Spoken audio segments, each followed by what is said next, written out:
Rare earth से जुड़े items के एक्सपोर्ट लाइसेंस को लेकर एक अहम खबर के साथ हमारी सहयोगी सुमिता करीर जुड़ रही हैं।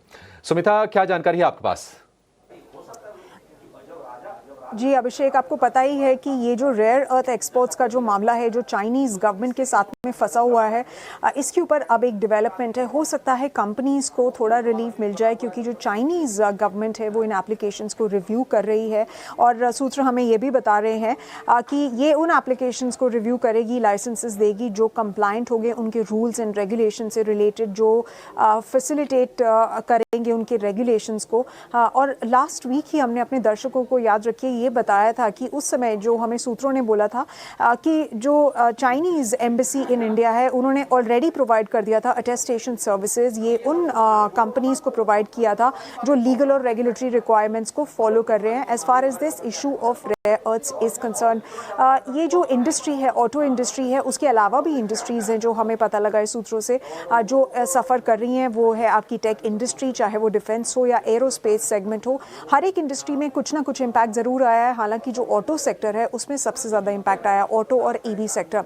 सूत्र हमें ये भी बता रहे हैं कि ऑल्दो गवर्नमेंट की तरफ से एक ये प्रपोजल आया था कि हम ऑल्टरनेट जोग्राफीज़ को देखेंगे, ऑल्टरनेट मटेरियल्स को देखेंगे जो रेयर अर्थ्स को रिप्लेस कर सके, जैसे फेरेज है। पर इंडस्ट्री ने ये बोला है कि उनको वो अरेंजमेंट्स करने में, वो ऑल्टरनेट जोग्राफीज़ वाले अरेंजमेंट करने में, ऑल्टरनेट मटेरियल्स के अरेंजमेंट करने में बहुत ज़्यादा टाइम लग जाएगा, बहुत टाइम का खर्चा हो जाएगा और जल्दी नहीं हो पाएगा। तो इंडस्ट्री ने तब ये बोला था, सूत्र में बता रहे थे कि डिप्लोमेटिक सोल्यूशन जो है वही सबसे अभी फीजिबल सोल्यूशन है। तो जी, इस मामले में जो बातचीत है वो इंडस्ट्री की गवर्नमेंट से जारी है।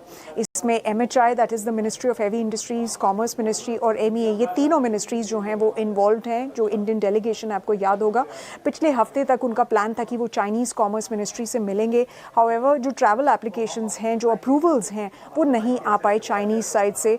और यही कुछ अपडेट्स हैं इस रेयर अर्थ मटेरियल्स की न्यूज़ को लेकर।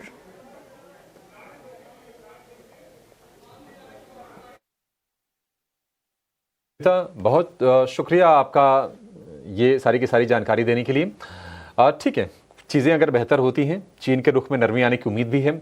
अभी अमेरिका और चीन के बीच में जो लंदन में बातचीत हुई है, शायद इस मसले पर भी कोई सहमति बनने के आसार साफ तौर पर दिखाई दे रहे हैं।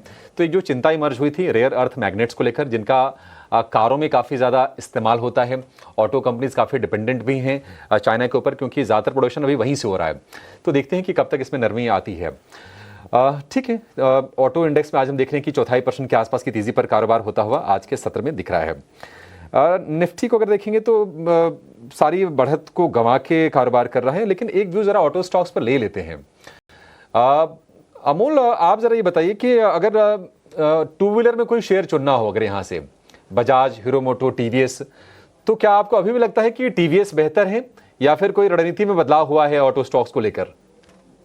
जी बिल्कुल, TVS कंपैरेटिवली अगर मैं पोजिशनल पॉइंट ऑफ व्यू से देखता हूँ तो काफी प्रॉमिसिंग फॉर्मेशन है। एक तो लास्ट मंथ में स्टॉक इतना चला नहीं था, कंसोलिडेट हुआ था, उसी फॉर्मेशन को स्टॉक ने कंटिन्यू किया था और आज इनिशियल में एक रिवर्सल फॉर्मेशन हुआ था।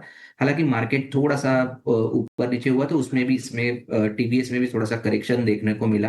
बट बड़ा सेटअप अगर मैं देखता हूँ या वीकली सेटअप देखता हूँ तो यहाँ पे रिवर्स जरूर हुआ है। पोजिशनल पॉइंट ऑफ व्यू से देखा जा सकता है, मुझे लगता है कि 2700 एक प्रॉमिसिंग सपोर्ट लेवल रहेगा पोजिशनल ट्रेडर्स के लिए। अगर उसके ऊपर रहता है तो ये जो रिवर्सल फॉर्मेशन हुआ है वो कहीं ना कहीं कंटिन्यू होता हुआ देख सकते हैं।